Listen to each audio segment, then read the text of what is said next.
नमस्कार प्यारे प्यारे बच्चों, आप सभी का हमारे चैनल में स्वागत है। बच्चों, आज हम पढ़ेंगे प्रथम पाठः चत्वारि धामानि। पहला पाठ पढ़ेंगे संस्कृत का, जिसका नाम है चत्वारि धामानि, यानी कि चारों धामों के बारे में आज हम पढ़ेंगे। तो देखिए, हमारे पाठ के बारे में हम बताते हैं आपको क्या है। क्लास लगी रहती है, कक्षा में छात्र रहते हैं, छात्राएँ रहती हैं और शिक्षक रहते हैं। तो शिक्षिका जो क्लास में रहती हैं, शिक्षिका पूछती हैं बच्चों से, भारती भवती जानाति किम कह अयम महापुरुषः। क्या आप जानते हो भारती क्या आप जानती हैं कि हमारे महापुरुष कौन कौन हैं? भारती, आर्य अयम खलु जगद्गुरु शंकराचार्यः। मैं सिर्फ जगद्गुरु शंकराचार्य के बारे में जानती हूँ, भारती ने जवाब दिया। इतने में फिर दूसरा छात्र रहता है महेश, वह बोलता है, आम अहमपि जानामि एते किल तस्य चत्वारः शिष्या। मैं यह जानता हूँ कि जगद्गुरु के 4 शिष्य थे, इतना मैं जानता हूँ। देवेश, एक दूसरा छात्र रहता है, वह कहता है, शंकराचार्यस्य प्रथम शिष्यस्य नाम सुरेश्वाचार्य इति। देवेश बोलता है, शंकराचार्य के जो प्रथम शिष्य थे उनका नाम सुरेश्वाचार्य था।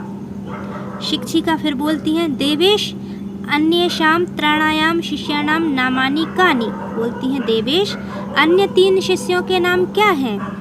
देवेश, अहम न जानामि। देवेश बोलता है, मैं नहीं जानता, अन्य 3 शिष्यों के बारे में मैं नहीं जानता।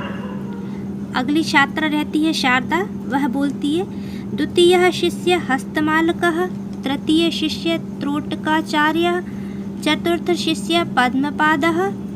शारदा बोलती है, दूसरे शिष्य का नाम हस्तमालक था, तीसरे शिष्य का नाम त्रोटकाचार्य था और चौथे शिष्य का नाम पद्मपाद था। शिक्षिका बोलती है, साधु अपि जानन्ति शंकर मठानि। शिक्षिका बोलती है, बहुत बढ़िया, अब तुम जानते हो क्या ये शंकर मठ क्या होते हैं? सभी बच्चे बोलते हैं, सर्वे न जानी। सभी बच्चे बोलते हैं, नहीं, हम नहीं जानते। शिक्षिका, शंकराचार्येण चतुर्षु स्थानेषु चतस्रषु दिक्षु चत्वारि मठानि स्थापितानि तानि चत्वारि पवित्रधामानि इति प्रसिद्धानि। शिक्षिका बोलती हैं, ये जो शंकराचार्य हैं, इनके 4 स्थानों पर चारों दिशाओं में मठ बने हुए हैं। तो इन चारों पवित्र धामों के बारे में हम जानते हैं, ये बहुत प्रसिद्ध हैं। तो आइए जान लेते हैं। इतने में महेश बोलता है, आर्ये उत्तर दिशि बद्रीनाथः, दक्षिण दिशि रामेश्वरम, पश्चिम दिशि द्वारका, पूर्व दिशि जगन्नाथपुरी इति किल चत्वारि धामानि। महेश बोलता है, उत्तर दिशा में बद्रीनाथ है, दक्षिण दिशा में रामेश्वरम है, पश्चिम दिशा में द्वारिका है और पूर्व दिशा में जगन्नाथपुरी है। ये हमारे 4 धाम हैं। शिक्षिका बोलती हैं, सत्यम, सही बात है, किंतु धर्म प्रचाराय शंकराचार्येण स्थापितानि मठानि अपि चत्वारि धामानि इति प्रसिद्धानि। शिक्षिका बोलती हैं, सही बात है, लेकिन धर्म के प्रचार के लिए शंकराचार्यों ने ये चारों धामों में ये मठ स्थापित किए हैं। तानि चतस्रषु दिक्षु सन्ति, ये हमारे 4 मठ चारों दिशाओं में फैले हुए हैं, जिनको हम चारों धाम की यात्रा भी बोलते हैं। हम बोलते हैं कभी कभी कि चारों धाम की यात्राएं करके आए हैं हम, तो वो चारों धाम ये हैं। भारती, तानि धामानि कानि। भारती बोलती है, ये धाम कौन है, ये धाम कहाँ पर है ये? शिक्षिका, श्रृंगेरी मठम, गोवर्धन मठम, शारदा मठम, ज्योतिर्मठम। शिक्षिका बोलती हैं, ये 4 धाम हैं हमारे, ये कौन कौन से हैं? श्रृंगेरी मठम है, गोवर्धन मठम है, शारदा मठम है और ज्योतिर्मठम है। देवेश, कस्याम दिशि सन्ति। देवेश बोलता है, ये हमारे जो चारों धाम हैं, ये चारों मठ हैं, ये कौन कौन सी दिशा में हैं? शिक्षिका बोलती हैं, पश्यन्तु इदं कोष्टकं स्पष्टं भवति। शिक्षिका बोलती हैं, देखो यहाँ पर हमने ये कोष्टक में आपको बहुत अच्छे से स्पष्ट कर दिया है, तो चलिए हम भी देख लेते हैं। दक्षिण दिशा में क्या क्या है? श्रृंगेरी मठम, ये श्रृंगेरी मठम कहाँ पर है? श्रृंगेरी में। और ये श्रृंगेरी कहाँ पर है? कर्नाटक राज्य में है। ठीक है।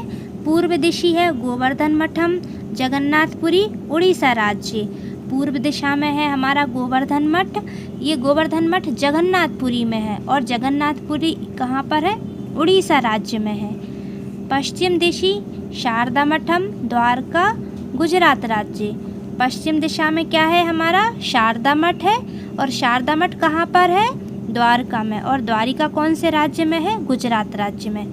उत्तर दिशि ज्योतिर्मठम, बद्रीनाथ, उत्तराखंड राज्य। तो उत्तर दिशा में क्या है? ज्योतिर्मठम है। ज्योतिर्मठम कौन सी जगह पर है? बद्रीनाथ में। और ये बद्रीनाथ कहाँ पर है? उत्तराखंड राज्य में बद्रीनाथ आता है। शिक्षिका, धर्म एव भारतस्य एकतायाः मूलाधारः, धर्मो रक्षति रक्षितः, अतः धर्मरक्षणेन एव भारतं संरक्षितं भवति। शिक्षिका बोलती हैं कि हमारे धर्म की रक्षा करना ही हमारी एकता का मूल आधार है। धर्मो रक्षति रक्षितः, अतः इसका अर्थ होता है यदि हम धर्म की रक्षा करेंगे तो धर्म हमारी रक्षा करेगा। धर्म रक्षणार्थ वेदांत तत्वानां प्रचारार्थम एतानि मठानि स्थापितानि, मठानां स्थापकं जगद्गुरुम आदिशंकरम स्मराम। अर्थात धर्म की रक्षा करने के लिए ही हमारे वेदों का भी एक ही सार निकला है कि हमें धर्म की रक्षा करना चाहिए और धर्म की रक्षा के प्रचार के लिए ही इन मठों की स्थापना की है। किसने की है मठों की स्थापना? जगत गुरु शंकराचार्य ने। ऐसे जगत गुरु शंकराचार्य को हम हमेशा स्मराम यानी हम हमेशा याद रखेंगे। अब देखिए ये हमारे शब्दार्थ हैं। चत्वारः यानी कि 4, धर्म रक्षणेन धर्म रक्षा से, धर्म प्रचाराय धर्म प्रचार के लिए। अब हम एक पदेन उत्तर लिखेंगे। एक पदेन का मतलब होता है हमको एक शब्द में उत्तर देना है। तो चलिए देख लेते हैं। हमारा पहला प्रश्न है शारदा मठम कस्याम दिशि अस्ति, अर्थात शारदा मठ कौन सी दिशा में स्थित है? तो इसका आंसर है पश्चिम दिशि, पश्चिम दिशा में शारदा मठ है। अगला प्रश्न है हमारा शंकराचार्यस्य प्रथम शिष्यस्य नाम किम, शंकराचार्य के जो प्रथम शिष्य थे उनका नाम क्या था? तो आंसर है सुरेश्वराचार्य। शंकराचार्य के प्रथम शिष्य का नाम क्या था? सुरेश्वराचार्य। अगला प्रश्न है ज्योतिर्मठम कुत्र अस्ति, ज्योतिर्मठ कहाँ पर है? तो उत्तर है उत्तर दिशि। ज्योतिर्मठम कहाँ पर है? उत्तर दिशा में है। अगला प्रश्न है द्वारका कस्मिन् राज्ये अस्ति, द्वारिका कौन से राज्य में है? तो द्वारिका गुजरात राज्य में है। अगला प्रश्न है जगत गुरु कः आसीत्, आंसर जगत गुरु आदि शंकराचार्य थे। तो इनका उत्तर हमको ये ऐसे ही लिखना है। ये प्रश्न लिखेंगे पहले आप, फिर उसका उत्तर लिखेंगे। उत्तर सिर्फ इतना ही लिखेंगे क्योंकि हमको एक पद में देना है ना, एक पद मतलब एक शब्द में उत्तर देना है। अब हम एक वाक्य में उत्तर लिखेंगे, हमको एक वाक्य में उत्तर देना है।